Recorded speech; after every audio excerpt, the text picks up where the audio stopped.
보겠습니다. 베드로전서 2장 9절에서 10절.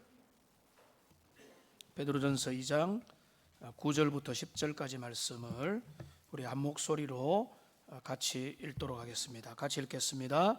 그러나 너희는 택하신 족속이요 왕같은 제사장들이요 거룩한 나라요 그의 소유가 된 백성이니 이는 너희를 어두운 데서 불러내어 그의 기이한 빛에 들어가게 하시니에 아름다운 덕을 선포하게 하려 하심이라. 너희가 전에는 백성이 아니더니 이제는 하나님의 백성이요 전에는 긍휼을 얻지 못하였더니 이제는 긍휼을 얻은 자니라. 아멘. 우리 한번 인사하고 말씀을 듣겠습니다. 우리가 복된 교회입니다. 이렇게 한번 인사하겠습니다. 한 번 더 인사하겠습니다. 하나님의 말씀을 사랑합니다. 이렇게 한번 인사하겠습니다. 우리가 말씀을 통해서 은혜 받을 때 우리가 하나님의 사람으로 잘 세워져 가게 될 것입니다. 믿음 생활에 있어서 중요한 것들이 여러 개 있겠지만은 그 중에 하나가 뭔가 하면 내가 누구인지를 항상 분명히 기억을 해야 됩니다. 내가 누구냐, 그거를 자기 정체성이라고 영어로는 아이덴티티라고 합니다. 아이덴티티를 분명해야 됩니다. 자기 정체성이 명확해야 됩니다. 내가 누구며 나는 어떤 사람이고 나의 삶의 이유가 뭐고 목적이 뭐고 나의 부르심이 뭐냐를 명확하게 알면 그 길을 걸어갑니다. 반대로 그런 게 희미하면 나가야 되는 목적과 방향도 모르기 때문에 인생은 흐트러질 수밖에 없습니다. 그런 면에서 여러분, 제가 영화를 한 장면을 소개하기 원하는데 요즘에는 사람들이 이름도 잘 붙이죠. 인생 맛집 이런 거 이야기합니다. 인생 카페, 인생 노을, 이런 거, 인생 전망 이러는데 인생 영화 이런 거. 여러분, 내 인생을 통해서 제일 의미 있는 영화를 한 3편을 꼽으라면 뭘까? 나중에 소그룹이나 통해서 한번 나누어 보시면 좋겠죠. 제가 탑3 중에 들어가는 하나의 영화가 있습니다. 여러분이 동의 안 하고 무시할 수도 있지만 관계없습니다. 내 인생의 영화이기 때문에 관계없습니다. 그건 뭔가 하면 글래디에이터입니다. 글래디에이터 최근에 2편이 나왔는데 아직 못 봤습니다.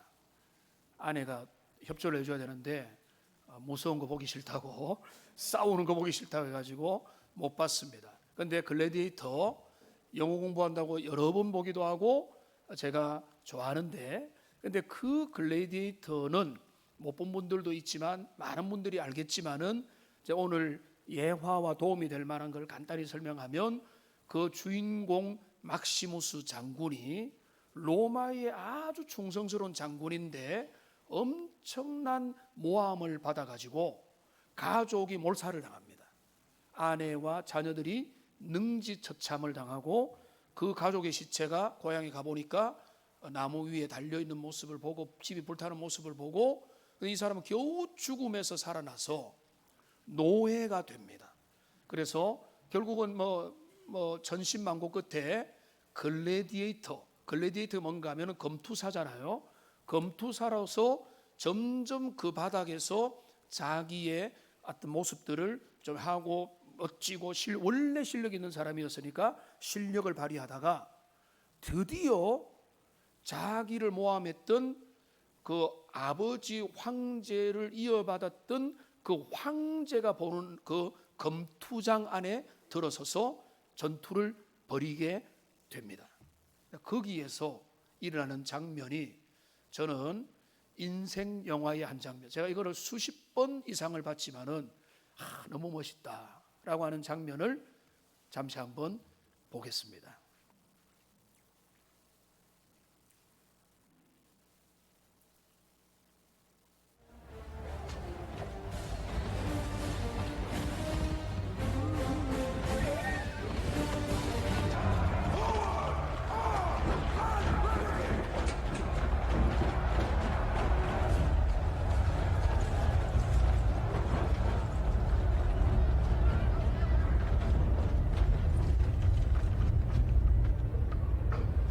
Drop your weapons.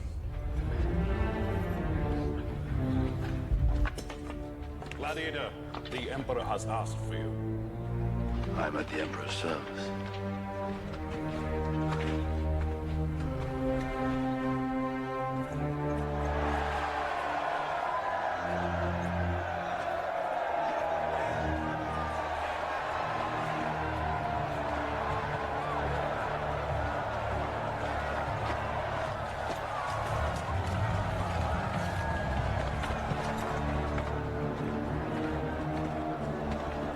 Guys! Guys!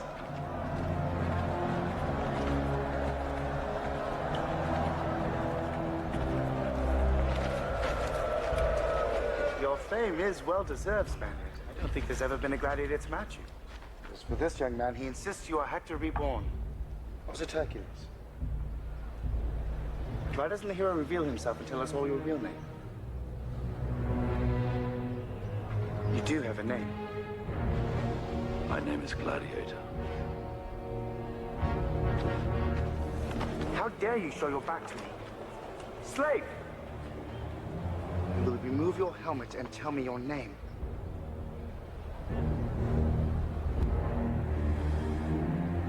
여기 핵심입니다.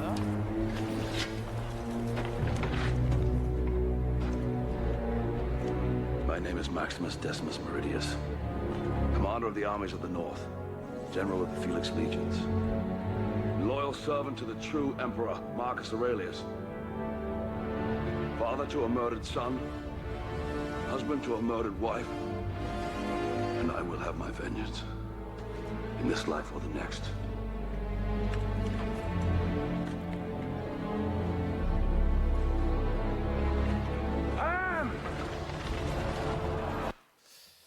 이 장면은 제가 항상 대할 때마다 너무 멋있다 이런 생각이 듭니다.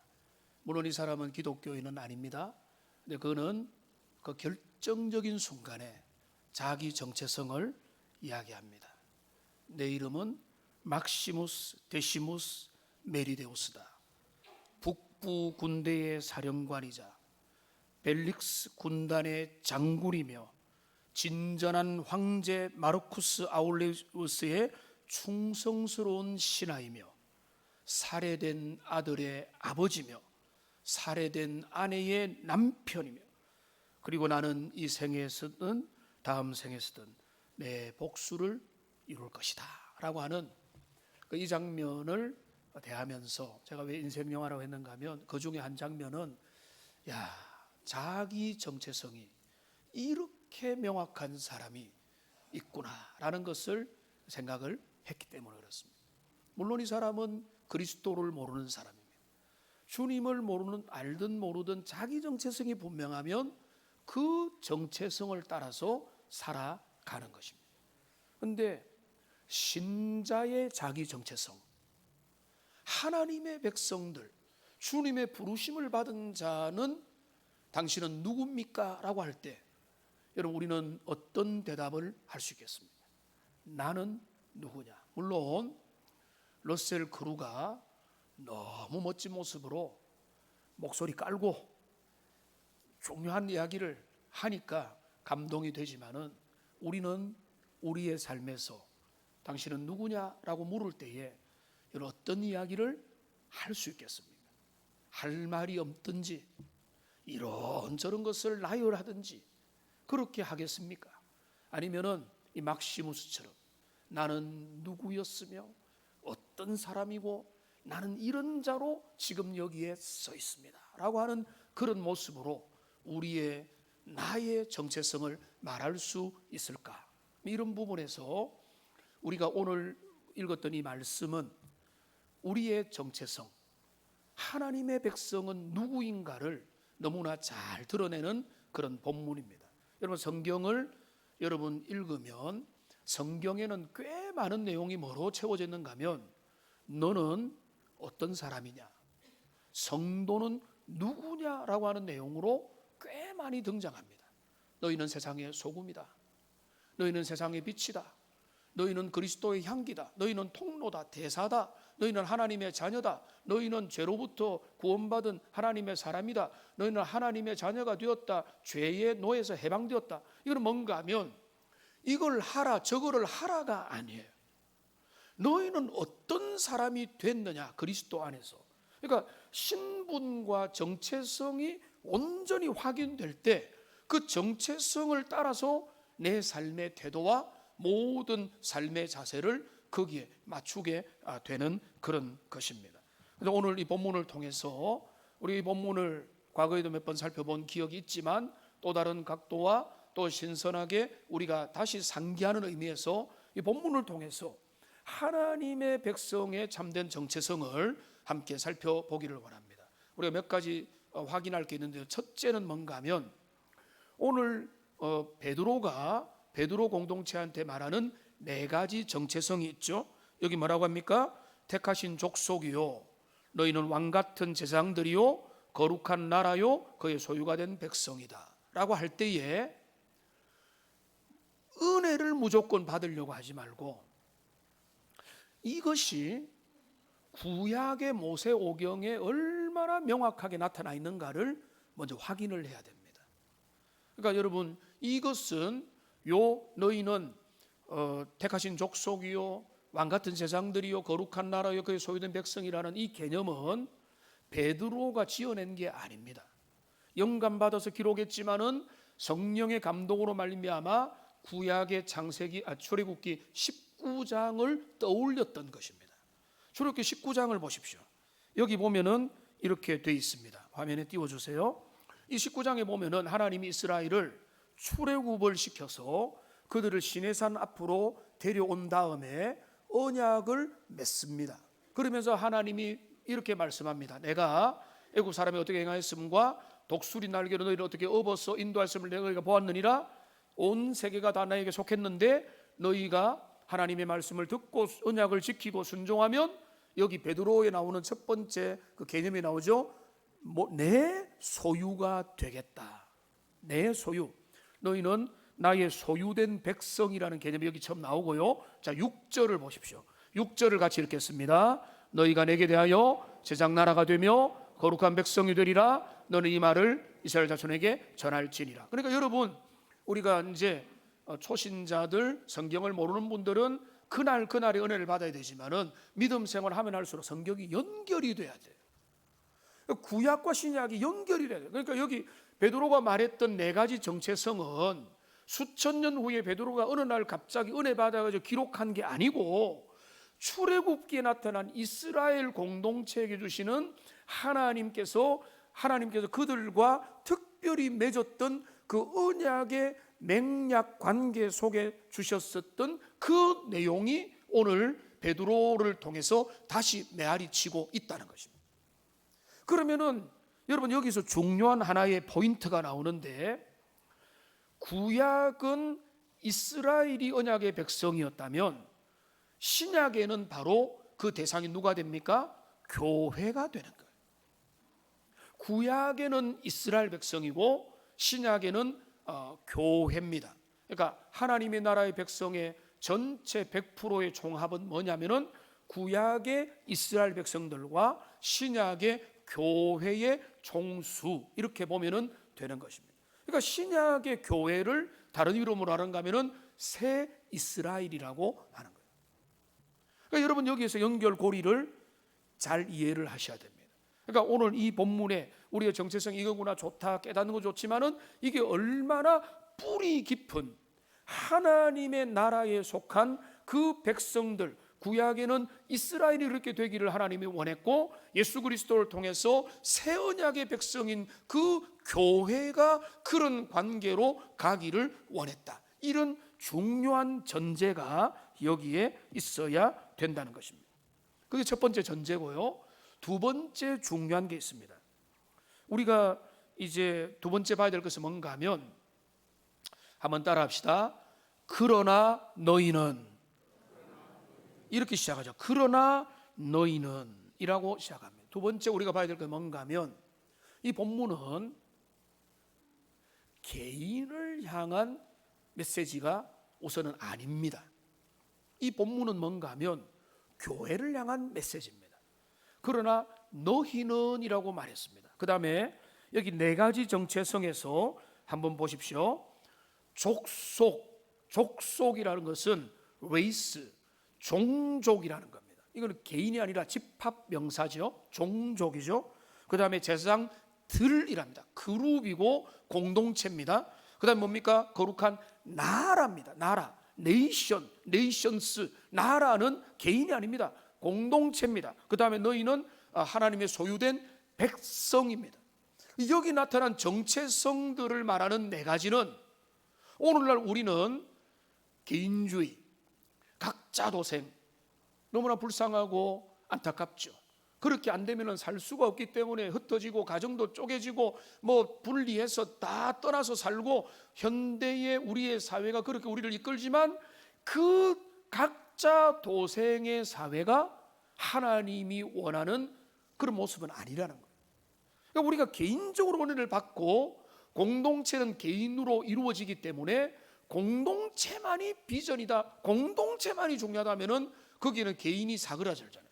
그건 안 되죠. 그거는 사회주의죠. 그거는 공산주의죠. 그러나 개인이 자유와 그 개인의 소중함과 그 은사와 달란트가 온전히 보존을 받고 인정을 받으면서도, 그러나 주님이 우리를 부르신 것은 결국은 각자 도생이야가 될 수 없다는 거예요. 주님은 교회로 부르셨어요. 우리가 교회로 나가야 돼요. 교회를 도망치면 안 되는 거예요. 나는 불편해, 내 혼자, 나는 하나님 믿는데, 예수님 믿는데 교회는 안 다녀. 가난한 성도들, 여러분 그들을 주님께로 이끌어야 되지만은 그들 속에는요, 죄송하지만은 심각한 개인주의가 있고 교회를 멀리하는, 교회의 신비를 모독하고, 그렇기 때문에 신앙의 은혜로 나가지 못하는 부분도 있는 거거든요. 그러니까 여기에 우리가 봐야 될 게 뭔가 하면 족속이다, 제사장들이다, 나라다, 백성이다라고 하는 이런 내용을 통해서 볼 때는 주님이 신약의 그 성도들 개개인에게도 의미가 있지만은 그들이 어떻게 하나님의 나라의 공동체로 나가고 있느냐라고 하는 것이 여기에 우리가 주목해야 될 중요한 내용입니다. 세 번째, 또 하나는 중요한 게 있습니다. 한 번 더 따라하겠습니다. 그러나 너희는, 여러분 그러나 너희는 이라고 말하고 있습니다. 그러나 너희는 이라는 말은 여러분 이거 대조죠. 그죠? 그러나 너희는, 앞에 이상한 사람이 있는데 너희는 그러면 안 된다, 이런 의미지 않겠습니까? 그러나 너희는 달라야 되고, 그러나 너희는 독특하고, 그러나 너희는 또 다른 목적과 또 다른 이유를 위해서 살아야 된다. 이게 그러나 너희는이라. 자, 그러나 너희는이라면은 이상한 그리고 엉뚱한 사람들이 있다는 것입니다. 그들이 어디에 있습니까? 바로 앞에 8절을 보십시오. 여기 등장합니다. 그들이 말씀을 순종하지 아니함으로 넘어졌나니. 하나님의 말씀을 따르지 않고, 그리고 여기 앞에 보면은 부딪히는 돌과 걸려 넘어지는 바위이신 그리스도 예수님과 복음과 진리에 부딪혀 가지고 그 진리를 떠나고 멸시하고 진리에서 도망가는 사람들이 항상 있어 왔다는 것입니다. 그러나 너희는 그와 반대되는 사람이다. 어떤 사람이 이렇게 말합니다. 교회가 복음으로 가득하면 사람들이 몰려오지 않겠습니까? 천만의 말씀입니다. 사람들이 다 그리스도를 믿었습니까? 아니죠. 많은 사람들이 복음을 거부했죠. 진리를 거부했죠. 원래 창세 이후로 타락 이후로 지금까지 미래도요, 교회는 핍박을 받을 것입니다. 사람들은 진리를 모독할 것이고 흔들릴 것이고, 사람들은요 복음을 약화시키고 복음의 절대적인 진리를 애매하게 만들고, 그것만 없으면 교회 가겠다고, 교회가 이것만 잘하면 우리는 따라가겠다고 하지만 사실은 그거는요 미혹입니다. 타락 이후로 지금까지 사람들이 다 하나님을 믿었던 적은 없어요. 말씀 앞에 굴복하는 것은, 교회가 프로그램을 잘하고 사람들 앞에 문턱을 낮추고 선물을 많이 주면은 사람들이 다 예수 믿습니까? 하나님 믿습니까? 그런 일은 없어요. 하나님의 은혜와 주님의 자비와 성령의 놀라운 역사로 말미암아 주님이 우리를 불러서 이 어두움의 세상에서 우리를 교회로 불러주셨다. 여기 중요한 게 있습니다. 세상은 원래부터 불순종하고 원래부터 반항하고 원래부터 자기 길을 가고 하나님을 무시하거나 무관심하거나 떠나거나 노골적으로 반크리스찬의 모습을 가지지만은 여기 말하고 있습니다. 그러나 너희는 이라고 말합니다. 그러니까 우리가 이 내용을 하지 못하면은 기독교가 대세일 때만 우리는 예수님을 따르겠습니다, 이렇게 우리가 따라갑니까? 그렇게 될 수 없잖아요. 우리는 그 시대 가운데 핍박을 받더라도 어떤 상황 가운데라도 하나님을 예배하며 따르는 그 새로운 종족이 되었다. 우리는 그리스도 예수 안에서 우리의 신분과 우리의 운명이 바뀐 줄로 믿습니다. 여러분, 사람들은 이름을 바꿉니다. 왜냐하면 이름이 재수가 없기 때문에 이름을 바꾸어 운명이 바뀐다. 사주팔자를 보고 나의 운명을 바꾸기를 원합니다. 여러분, 우리의 운명은요, 사주팔자를 보거나 이름을 바꾼다고 해서 달라지는 것이 아니라 단 한 번 달라집니다. 우리의 운명은 그리스도 예수 안에서만 달라지게 될 줄로 믿습니다. 주님 안에서만 운명이 달라지는 거예요. 그리스도 예수 안에서 우리 운명이 달라진다. 여러분, 성경이 그렇게 말하거든요. 고린도서 5장 17절을 보십시오. 여기 이렇게 말하고 있습니다. 같이 한번 읽어보겠습니다. 그런즉 누구든지 그리스도 안에 있으면 새로운 피조물이라 이전 것은 지나갔으니 보라 새 것이 되었다. 여러분, 이 구절을 잠시 보고 여러분, 이거를 우리가 대충 넘어갑니다. 새로운 피조물이 그렇구나 이렇게 넘어갑니다. 근데 이거를 어떤 영어 성경을 보면은요, 새로운 피조물이라고 되어 있는가 하면은 new creature라고 했고, 어떤 데 보면은 new race 이렇게 되어 있어요. 한번 따라 합시다. 새로운 종족. 새로운 종족이 됐다. 실감이 좀 더 나죠. 그냥 우리가 좀 개선되었다, 좀 뭐 좋은 거 하나 더 장착했다, 이게 아니에요. 새로운 피조물이라는, 그리스도 안에 새로운 피조물이 됐다는 것은 세상에서는 찾을 수 없는, 비교할 수 없는, 세상에 그 어떤 뭐 교양이 있든 없든 물질이 있든 없든 문명이 발전했든 없든 아무 관계없이 이 세상 가운데서 비교할 수 없는, 도무지 찾을 수 없는 새로운 인류, 새로운 종족으로 주님이 우리를 불러내었다는 것입니다. 여러분, 성형이 유행이죠. 주변에 묻지 마세요. 성형했나? 이런 거 물으면 안 됩니다. 실례죠. 그런데 성형이 유행입니다. 누가 저보고도 점을 빼면은 더 좋겠는데라는 말을 들었지만 꿋꿋이 안 하고 있는데, 언제 하게 되더라도 여러분들 이상한 눈으로 안 봐도 됩니다. 그런데 성형의 광고의 핵심이 뭡니까? Before, After죠. Before, After. 원래 이전에 이랬는데 이후는 이렇게 됐더라. 이런 걸 보고는 야, 이렇게 달라질 수 있네 가지고 사람들이 돈을 싸들고 가고 목숨의 위험을 하고도 때로는 그 성형에 완전히 몰입되는 사람들도 있습니다. 외모지상주의인 우리 시대에서는 성형을 더 목을 매 가지고 거기에 달려드는 사람이 있어요. 그거 아주 위험한 거라고 볼 수 있겠습니다. 근데 한편으로 이해가 되는 면이 있습니다. 성형으로 내 자존심이 달라지고 열등감이 회복되고 나의 내면에 어떤 나의 마음에 어떤 용기가 생기기 위해서라도 그렇게라도 해보려고 하는 그 마음이 이해는 됩니다만, 복음은 그 모든 것들을 넘어서는 데라는 안타까움이 저한테는 먼저 있습니다.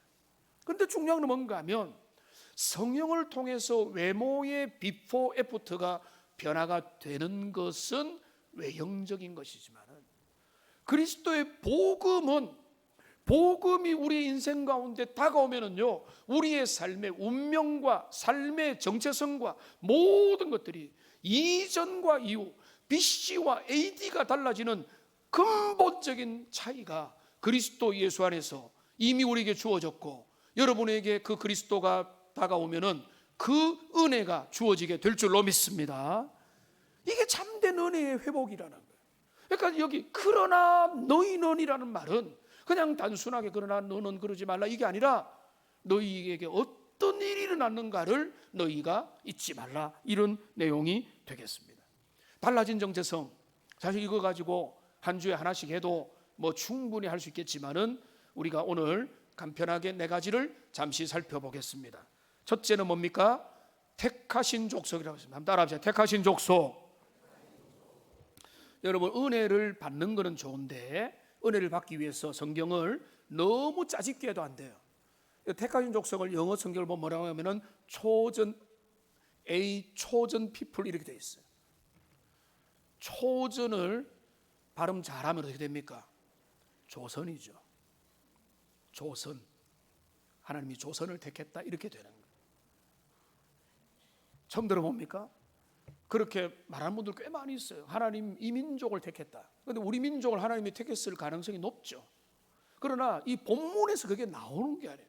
초전 피플이라고 해서 하나님이 조선 민족을 택했다, 수많은 민족들 우리 민족만 택했다라고 하기에는 그거 너무 약합니다. 그러나 하나님 우리 민족을 특별한 택하심 가운데 민족을 향해 은혜를 주셨다고 저는 확신해요. 그런데 이 본문은 그 근거가 될 수는 없습니다. 그런데 중요한 건 뭔가 하면 하나님의 택한 백성, 택한 백성. 자, 그런데 여기서 너희는 택하신 족속이라고 할 때 중요한 핵심이 뭔가 하면 근거가 뭐냐는 거예요. 근거가 뭐죠? 우리를 택하신 근거가 뭡니까? 우리는 여러분 이거를 말할 수 있어야 돼요. 적어도 이걸 말할 수 있어요. 내게서 근거가 안 나온다는 것만 알고 있으면 돼요. 우리를 택하신 이유는 내가 예뻐서, 내가 뭐 3대의 공을 쌓아가지고 덕을 쌓아서 나는 물질이 있고 우리 집에는 IQ가 높고 교양이 높고 이런 게 아니라 하나님이 구약의 백성들을 택하고 오늘날 여러분들을, 저와 여러분들을 하나님의 나라의 시민으로 부르신 이유는 우리의 어떠함이 아니라 하나님의 사랑과 주님의 자비와 주님의 다만 그의 긍휼과 은혜의 선물로 우리를 하나님의 자녀로 불러주신 줄로 믿습니다. 그러니까 여기 택하신 족속이라는 어깨하고 우리는 선민이야, 다른 사람들 깔보고 무시하고 너희들은 안 돼, 너희는 이방인이야 이렇게 하라고 하는 목적이 전혀 없어요. 이건 뭔가 하면 그 자비를 찬양하는, 우리 같은 자를 하나님이 왜 택했냐, 연약하고 수요도 작고 저 같은 경우는 볼 거 뭐 있습니까? 외적으로 뭐 내세울 게 있습니까? 근데 하나님이 불러서 하나님의 사람으로 데려가시잖아요. 여러분 저보다 훌륭하겠지만은 그래도 전 세계 훌륭한 사람들에 비하면 우리 뭐 내세울 거 별로 없잖아요. 근데 어떻습니까? 하나님 우리를 부르시잖아요.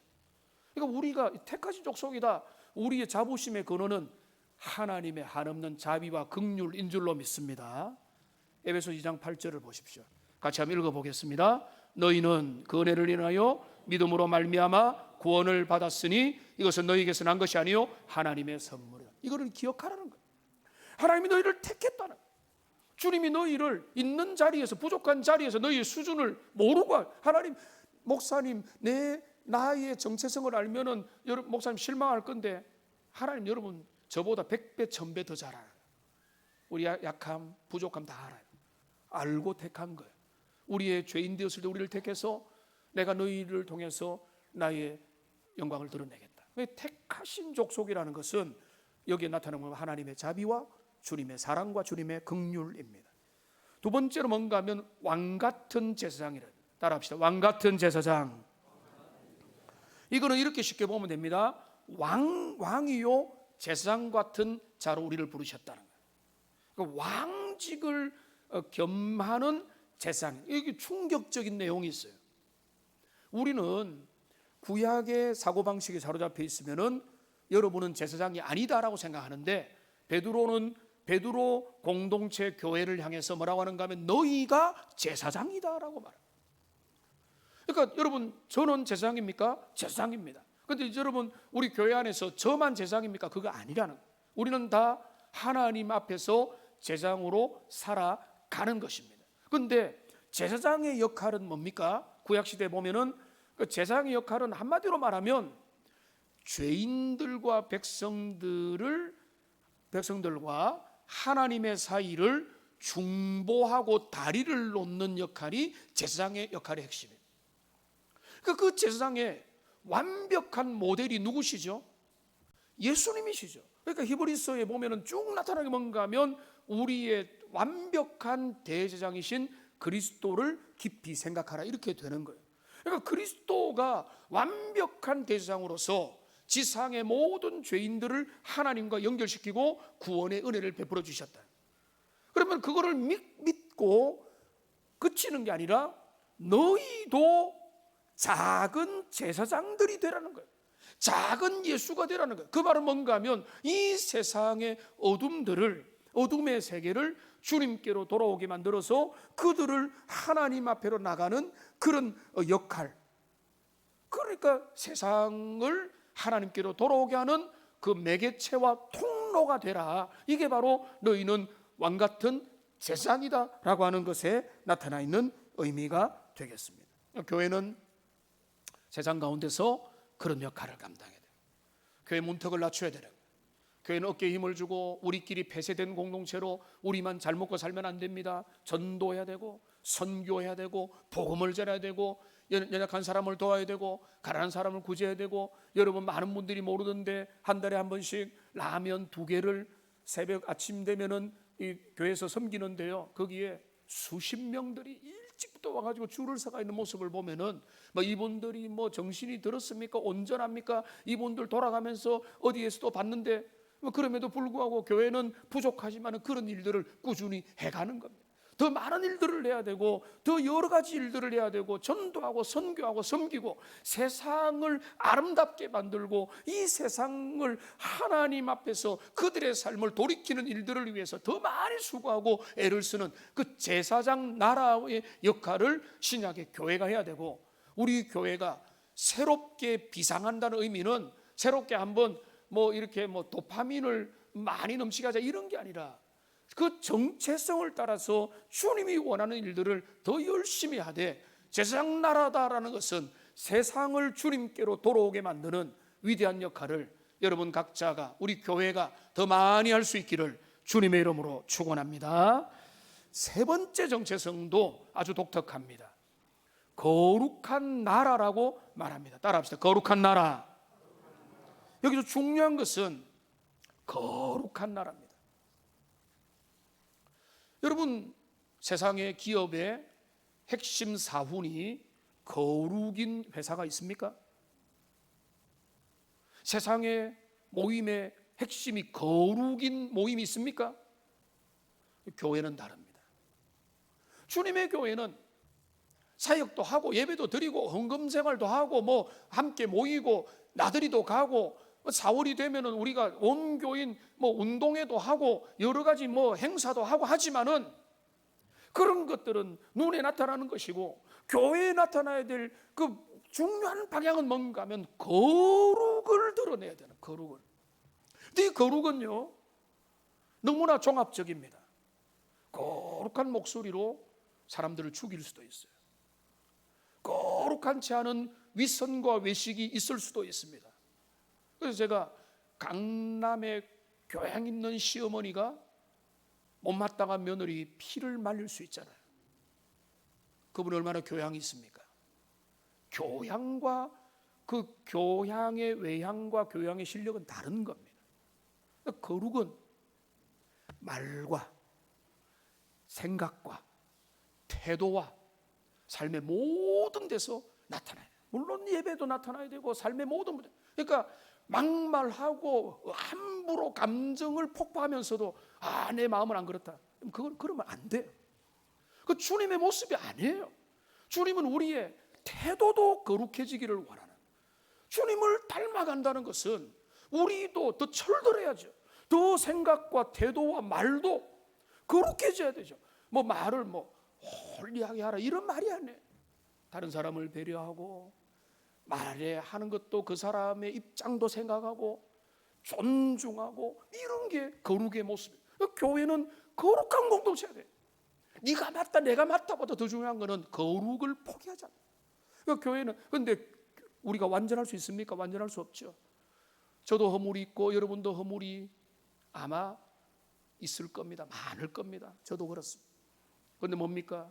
그 허물을 나는 원래 그래 이렇게 하는 게 아니라 그리스도의 보혈의 은혜로 씻기고 자백하고 주님 앞에 다시 새롭게 하고 정결하게 되고 다시 소생하여서 새 사람이 되고 하나님 내가 누군지 내가 하나님의 부르심을 따라 새롭게 되는 이런 은혜가 계속 일어나야 그게 거룩을 추구한다는 거예요. 그러니까 나는 100% 거룩하다가 아니라 거룩한 공동체로 거룩한 개인으로 주님 앞에 나가기를 절대로 포기하지 않는 그런 하나님의 사람들이 되시기를 주님의 이름으로 축원합니다.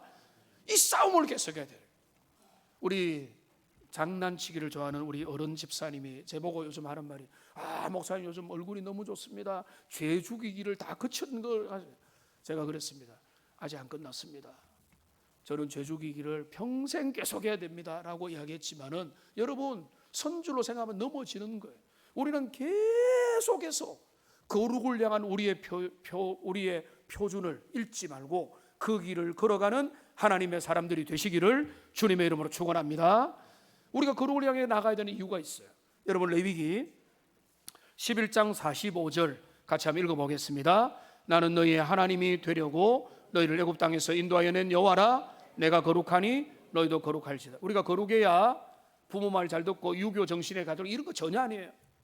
우리의 거룩의 이유는요 하나님이 거룩하신 분이기 때문에 우리는 하나님의 자녀로서 거룩을 닮아가고 거룩을 선택하고 거룩의 모양과 흉내와 내면의 수준을 계속해서 갖추어 가야 되는 것입니다.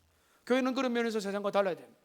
세상은 오염되고 자기 정욕과 욕망과 야망의 덩어리로서 온갖 욕망들이 부닥치는 장소라면 교회는 그러면 안 돼요.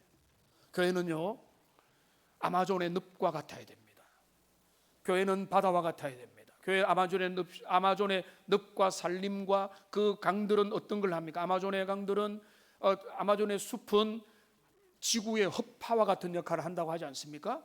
그 아마존의 그 많은 숲들이 지구의 많은 오염된 것들을 잘 받아주므로 지구가 그나마 건강을 유지하고 바다가 여러 가지 정화작용을 함으로 말미암아 세계가 이만큼 돌아간다면 지상의 교회는 거룩한 공동체가 됩니다.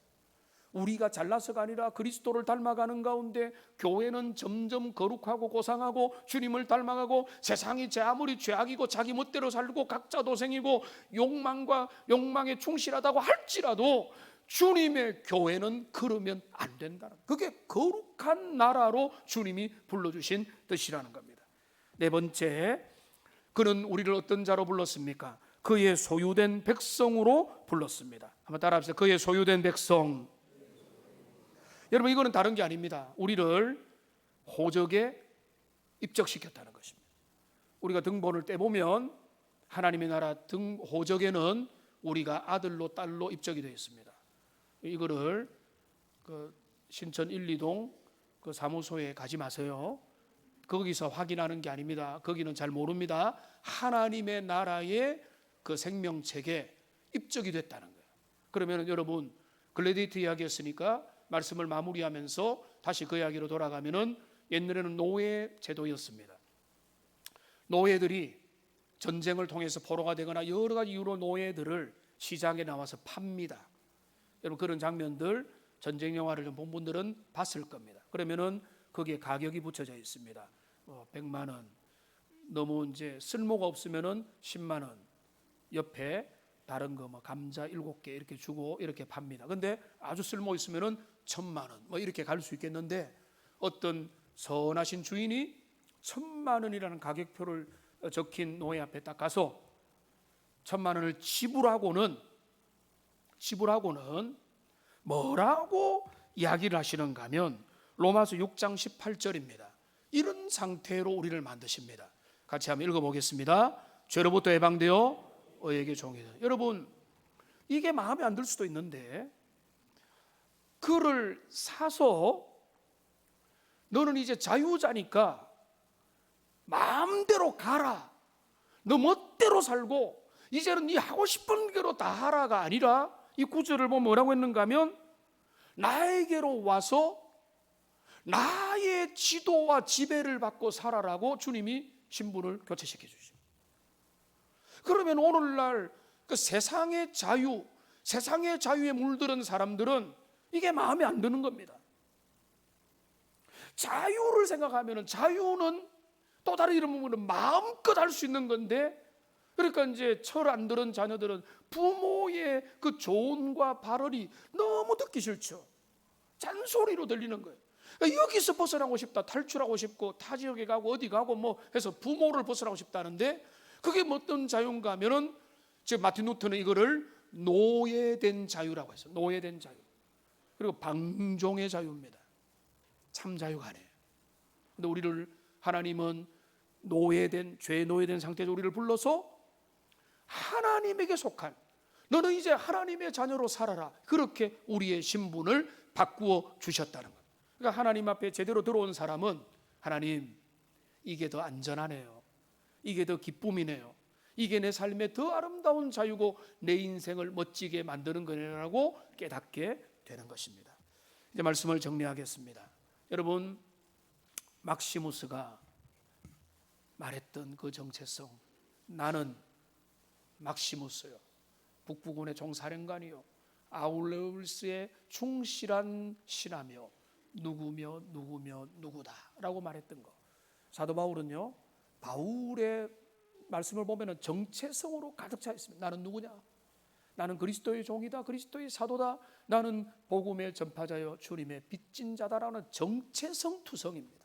우리가 개인적으로 교회적으로 내가 누구인지를 다시 한 번 더 기억하여 그 누구임을 통해서 내 삶의 한 자락이라도 하나님의 기쁨이 되는 주님의 백성들 다 되시기를 주님의 이름으로 축원합니다.